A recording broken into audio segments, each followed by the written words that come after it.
12 साल में भारत जो है बहुत आगे गया है। वैश्विक स्तर पर इनकी साख बड़ी है, जीडीपी बड़ा है, हमारा सम्मान बड़ा है। किसी के मुख्यमंत्री बना दीजिए, किसी के प्रधानमंत्री बना दीजिए, घटना प्रॉपर होते रहेगा। सब जगह नाचने के बाद, सब जगह घूमने के बाद उनको ऐसा लगता है कि बीजेपी एक ऐसी पार्टी है जहां जाकर हम देश की सेवा कर सकते हैं। भारतीय जनता पार्टी तो हमारा कल्याण होगा, हमारा देश का कल्याण होगा, हमारे माता बहनों की इज्जत बचेगा। हिंदुस्तान का एक एक राज्य पर भगवा झंडा लहराएगा, ऐसी हम लोग की प्लानिंग है। नरेंद्र मोदी देश के लिए गौरव है। भारतीय जनता पार्टी का कार्यकर्ता होने के नाते मुझे उन पर फख्र है। कलकत्ता जीत गए सर, बिहार जीत गए, अब क्या अगला टारगेट यूपी है? अगला टारगेट यूपी है, उड़ीसा है, पंजाब है। हिंदुस्तान का एक एक राज्य पर भगवा झंडा लहराएगा, ऐसी हम लोग की प्लानिंग है। सर ये जो हाल ही में एक मुद्दा आया हुआ था आप लोगों का, ये राम मंदिर को लेके हर जगह मतलब सांसद से लेके हर जगह ये मतलब आरोप लगाया जा रहा है बीजेपी पे कि बीजेपी वालों ने चंदा चोरी किया है। बीजेपी वालों ने ही कमेटी का गठन किया है, जांच कमेटी बनाया है और निष्पक्षता से जांच हो रही है। जिन पे आरोप लगा है उन्होंने रिजाइन कर दिया है। कई लोगों पे जांच में दोषी पाए गए, उन पे कार्रवाई हो रही है। ये बीजेपी वालों ने ही किया है। अच्छा, एक न्यूज आया था सयानी घोष के बारे में, आपने सुना होगा, कलकत्ता की, जो बोली थी कि मैं राम को लेके नहीं जीतूंगी, मैं ऐसे ही जीतूंगी। तो वो आज सुनने में आ रहा है कि वो बीजेपी में शामिल हो रही है। ये हमें जानकारी नहीं है, इसकी जानकारी नहीं है। जानकारी होगी तो उसका जवाब दूंगा। अच्छा, नरेंद्र मोदी की 12 साल की कार्यकाल संपन्न हुई, उन्होंने सबसे ज्यादा लंबी प्रधानमंत्री बनने की ये की, आप इस पे क्या बोलना चाहेंगे सर? बिल्कुल, 12 साल का कार्यकाल पूरी मुस्तैदी से और पूरी देश की सेवा में तल्लीनता से बिताया है और उनके नेतृत्व में 12 साल में भारत जो है बहुत आगे गया है। वैश्विक स्तर पर इनकी साख बड़ी है, जीडीपी बड़ा है, हमारा सम्मान बड़ा है और नरेंद्र मोदी देश के लिए गौरव है। भारतीय जनता पार्टी का कार्यकर्ता होने के नाते मुझे उन पर फख्र है। अभी सब जगह आपने देखा होगा बीजेपी को मतलब बोला जा रहा है ये कि आपने सब जगह देखा होगा, बंगाल में मतलब ममता बनर्जी ने आरोप लगाया कि बीजेपी ने जानबूझकर ईवीएम मशीन में आग लगवाई है। जहां जहां बीजेपी जीतती है वहीं पे आरोप लगता है कि ईवीएम हैक हो गया। अगर ईवीएम हैक होता तो क्या हम त्रिपुरा नहीं लेते, केरल नहीं लेते, पंजाब नहीं ले लेते? क्या हम उतना दरिया दिल हैं कि उसको हम बाकआउट दे देते कि चलो ले जाओ? तो कांग्रेस के लोग कहीं न कहीं आप लोगों को ये कमी तो जरूर खल रही होगी कि थालापति विजय जो है वो बीजेपी से नहीं मिलकर कांग्रेस से मिल गए। नहीं, राजनीति में किसी के लिए कुछ खलता नहीं है। राजनीति का पखवाड़ा कभी अस्थायी नहीं होता है। थालापति विजय जो है वो कैसे मुख्यमंत्री है? मुख्यमंत्री चला रहे हैं, अच्छा मुख्यमंत्री है, इसमें कहाँ कोई डाउट है। हाल ही में ये बात बोला था कि जो भी बच्चा पैदा लेगा उन्हें सोना दिया जाएगा। अब सोने पैदे करें उसमें क्या क्या लेन देना, उनकी मर्जी।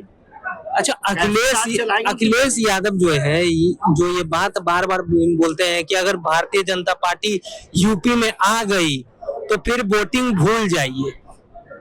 भारतीय जनता पार्टी यूपी में आ नहीं गई, आई हुई है। हाँ। और वोटिंग से आई हुई है, आगे भी वोटिंग होगी और प्रचंड बहुमत से बीजेपी वहां जीतेगी, पब्लिक का मत प्राप्त करके। हाल ही में मुंबई में जो भारतीय जनता पार्टी पे आरोप लगाया जा रहा था कि मतलब तोड़ने के लिए पूरा प्लानिंग किया गया था। किसी को कोई तोड़ता नहीं है। भारतीय जनता पार्टी इतना दरिया दिल है, उसका आइडियोलॉजी है। आइडियोलॉजी से प्रभावित होकर जो 4 दिन पहले तक गाली देते हैं, उनको लगता है कि सब जगह नाचने के बाद, सब जगह घूमने के बाद उनको ऐसा लगता है कि बीजेपी एक ऐसी पार्टी है जहां जाकर हम देश की सेवा कर सकते हैं, अपना छवि को बचाते हुए, बनाते हुए देश को समर्पित अपने आप को कर सकते हैं, राष्ट्र सेवा में अपने आप को लीन कर सकते हैं। इसलिए दूसरे दल के लोग हमारे पास आते, मैं तोड़ता नहीं। नरेंद्र मोदी का 12 साल के कार्यकाल में आपने क्या ऐसा देखा जिससे नरेंद्र मोदी को लगता है कि अभी उनकी उम्र और रहती तो वो और प्रधानमंत्री 10 साल रहते? प्रधानमंत्री 2047 की हम लोग कल्पना कर रहे हैं, आपको मालूम होगा। और प्रधानमंत्री कब तक रहेंगे ये देश की जनता तय कर रही है। प्रधानमंत्री कब तक रहेंगे देश की जनता तय कर रही है। पार्टी उनको पार्टी के मैंने सिर सर पर लिए हुए हैं। अच्छा, नरेंद्र देश की जनता भी उनके साथ है, इसलिए निश्चित रूप से प्रधानमंत्री हैं और रहेंगे। नरेंद्र मोदी के बाद आप किनको प्रधानमंत्री देखना चाहते हैं? जब चाची को मोच हो जाएगा तो चचा कहेंगे, नहीं होगा तो चाची कहेंगे। बंकिमपुर का जो है उसमें आप लोगों का क्या प्रत्याशी कौन खड़ा होने वाला है अभी तक? बांकीपुर रही कि भारतीय जनता पार्टी कोई व्यक्ति विशेष से कहने से होता नहीं है। ये भारतीय जनता पार्टी की गहरा सोच है, गहरा नीति के साथ काम करती है। जब भी कोई निर्णय तो पार्टी स्तर पर एक कमेटी गठन करते हैं। कोई व्यक्ति के कहने से, अब हमारे कहने से कुछ होने वाला नहीं भी है। मतलब आने वाला समय में आपको लगता है बांकीपुर में कौन खड़ा हो सकता है?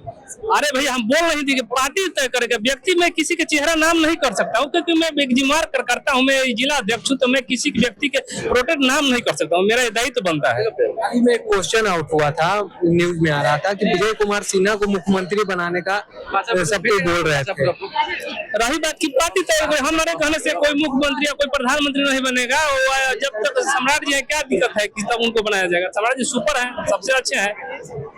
रही बात प्रदेश में घटना घट रहा है तो किसी व्यक्ति मुख्यमंत्री से नहीं जोड़ा सकता। कोई छिटपुट घटना होते रहता है, होता है नहीं तो किसी के मुख्यमंत्री बना दीजिए, किसी के प्रधानमंत्री बना दीजिए, घटना प्रॉपर होते रहेगा।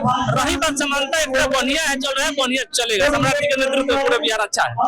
और एक क्वेश्चन आया था हाल ही में, तेजस्वी यादव ने ये भी बात बोला था कि सम्राट चौधरी जो है वो बीजेपी को ये दिखाना चाहते हैं कि हम प्योर भाजपाई हैं। उस पर क्या शक है? पूरे राष्ट्र भाजपाई हो गए। तेजस्वी जी के कहने से ना कहने से हमको क्या फर्क पड़ता है कि सम्राट जी भाजपाई है? सम्राट जी प्रदेश के मुखिया है, अभी पर है कि भाजपाई है, राष्ट्र के प्रदेश के मुखिया बन गए। सोचिए तेजस्वी जी कह क्या रहे हैं, प्रदेश के मुखिया है सम्राट जी और उसमें कह रहे हैं कि भाजपाई। अरे भाई, क्या आपका सोच है? सर्वोच्च पद पे है बिहार के, बताइए इसमें कहने वाला कौन सी बात है भैया? आज आदरणीय विजय कुमार सिन्हा भी यहाँ पे उपस्थित थे, वो आने के बाद क्या माहौल था यहाँ? अरे वो हमारे देश के कृषि मंत्री, अभी प्रदेश कृषि मंत्री हैं, बहुत अच्छा माहौल था। उनको लोग पूरे प्रदेश के लोग समानता से देखते थे। पिछले जो कार्यकाल था उनका, जितना मैंने स्टैंडिंग लिए थे, पूरे बिहार की जनता खुश है। आज विजय सिन्हा के चेहरा के लेके बहुत उत्साही रहता है लोग। विजय कुमार सिन्हा जब भाषण देते हैं तो पप्पू यादव को बहुत ज्यादा प्रॉब्लम होती है। देखिए, किसी यादव के बात हम नहीं करेंगे, प्रॉब्लम प्रत्येक नेता के नेता से होता है, क्योंकि विपक्ष के नेता है, ठीक है। तो पप्पू यादव का प्रॉब्लम होना स्वाभाविक बात है। अच्छा, ये आने वाला समय में जो बाढ़ के लिए जो बाढ़ आने वाली है, जैसे आपने देखा होगा कि नेपाल का जो डैम है वो छोड़ दिया गया है, उसके बाद बाढ़ आने के लिए आप लोगों की क्या तैयारी है बीजेपी की? देखिए, बहुत दिनों से समस्या है। और रही बात बाढ़ आना स्वाभाविक बात, इसलिए कि नेपाल एकाएक पानी इतना मात्रा में छोड़ देता है, इसमें कि हमारे देश के कोई दिक्कत नहीं है। तो दूसरे देश से पानी आता है, तो उसमें हमको जहाँ आपके माइकों से पूरे प्रदेश के पूरे आने वाले पीढ़ी का सुझाव है, जो गंगा में जो गाद बैठा है ना, एकदम लेवल समानता में आ जो हमारे खेत है लगभग 5 से 10 फुट गंगा के, कम से कम गंगा के सफाई होना चाहिए। इसमें कोई भी सरकार सफाई करेगा तो किसान सुरक्षित रहेगा। सर, एक सबसे बड़ी मुद्दा है सर, आज तक सबसे बड़ी मुद्दा एक है जो मैं आपके सामने प्रस्तुत करता हूँ। बख्तियारपुर का ग्यासपुर का एक पीपा पुल आपने सुना होगा ना, वो पुल को लेके आज तक वहाँ की जनता जो परेशान है। मतलब वो पुल की मतलब बनने की कोई चांस है कि नहीं, आप बता सकते हैं? एकदम सुनिश्चित तरीका से बनेगा पुल, क्यों नहीं बनेगा? बांकीपुर ग्यासपुर बख्तियारपुर की है, ग्यासपुर बख्तियारपुर बनेगा, पुल सुनिश्चित बनेगा। बहुत सारे काम हुआ, 1-2 काम बाकी है, और मीडिया आप लोग के माध्यम से चलता है, वो भी बाकी नहीं, पूर्ण हो ही जाएगा। कुछ समय लगेगा, सरकारी काम में थोड़ा सिस्टमेटिक तरीका चलता है, वो प्रक्रिया में है, वो जल्द ही से जल्द बन जाएगा। सम्राट चौधरी ने ये भी बात बोली थी कि अब वो जो भी स्कूल को है वो हाईटेक स्कूल बनाने का प्लानिंग चल रहा है। सबसे बड़ी तो जरूरी ये भी है कि शिक्षा में अगर गुणवत्ता आएगी तो राष्ट्र के निर्माण होगा। शिक्षा ही राष्ट्र के धरोहर है। शिक्षा अगर सर अच्छा है तो पूरे राष्ट्र के सुनिश्चित तरीका से अच्छा निर्माण होता है। शिक्षा बहुत जरूरी, उनका सोच बहुत अच्छा है, इनके लिए बहुत बहुत मुख्यमंत्री जी को धन्यवाद। गंगा सफाई को लेकर आप क्या?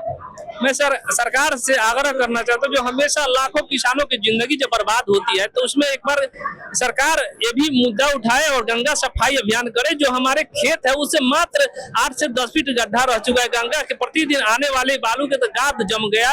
जब भी पानी आता है, पानी ज्यादा नहीं आता, मात्रा गंगा की जो लेवल है बहुत ऊंचा आ गया है, जिसे पानी चारों छितर जाती है, जिसकी वजह से बाढ़ का कारण बनता है। तो मैं सरकार से आग्रह करूंगा, अपने सरकार है, एक बार इस गंगा सफाई पे जरूर ध्यान करें। कम से कम जेसीबी, हजारों जेसीबी लगे पूरे गंगा के 10 से 15 फुट खाल कर जितना चौड़ाई है कभी भी दहाड़ नहीं आएगा। पूरा गंगा का पानी आएगा, समानता से निकल जाए, किसान भी खुश, और गंगा के पानी आने से देश के वातावरण, जो राज्य के वातावरण सही रहेगा।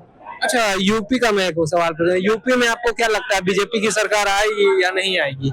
नहीं, रही बात यूपी के, तो यूपी के तो जानता है, उसमें कोई सस्पिशन नहीं खड़ा करना चाहिए आपको। यूपी के जानती है कि हम किसके राज्य में सुरक्षित रहे, किनके नेतृत्व में हम सुरक्षित रहते हैं। प्रत्येक व्यक्ति अपना सुरक्षा देखता है, इसलिए यूपी में सुपर जोगी बाबा है, इसमें कोई रोकने वाला नहीं है। खुले समर्थन से साथ एकदम आएंगे, फुल बहुमत में आएंगे। लेकिन हाल ही में यूपी में देखा जा रहा है कि मतलब गंगा को लेके बहुत ज्यादा क्वेश्चन उठाया जा रहा है। एक आप देखे होंगे राम मंदिर का चंदा चोरी में बीजेपी का पूरा नाम आया है, तो इसमें आप क्या बोलना चाहते हैं? देखिए, चंदा चोरी में बीजेपी के नाम लोग गलत तरीके से गलत, वहाँ जो मठाधीश है वो बुझेंगे, उसमें बीजेपी क्या मतलब है। संजय सिंह भी तो ये बात बोले थे। तो वो तो हम भी कहना चाहते हैं, मान लो जो हम मठाधीश रखा गया, जो अधिकारी पदाधिकारी मंदिर के कर्मचारी है, वो ना है, इसमें बीजेपी कहाँ से आ गया बताइए। 60 लोगों का नाम है बीजेपी।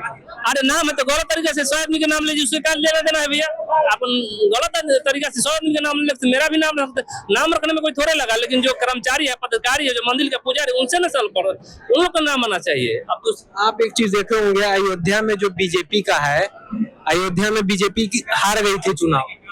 रही बात जीत हार, लोकतंत्र में जनता मालिक है। जनता वहाँ इसलिए नाराज थी कि वहाँ जो सड़क के चौड़ीकरण हो रहा था, जो पतले गलिये से लोग जा रहा था, वहाँ जब राष्ट्र के बहुत बड़ा जो मंदिर बनता, वहाँ सड़क चौड़ा करना स्वाभाविक। जब इतना बड़ा राष्ट्र के इतना बड़ा मंदिर का पैमाना रखिएगा, तो उस हिसाब से आपको चौड़ीकरण। आप लोग को यूपी बुलाया जाएगा तो आप लोग जाइएगा? यूपी नहीं, ऑल इंडिया कहीं भी बुलाते मैं जाता हूँ। गया था, कलकत्ता भी गया, आने वाले समय जहाँ जो पड़ता है वहाँ मैं जाता हूँ। मैं पूर्ण रूप से भारतीय जनता पार्टी के एक कार्यकर्ता सिपाही हूँ।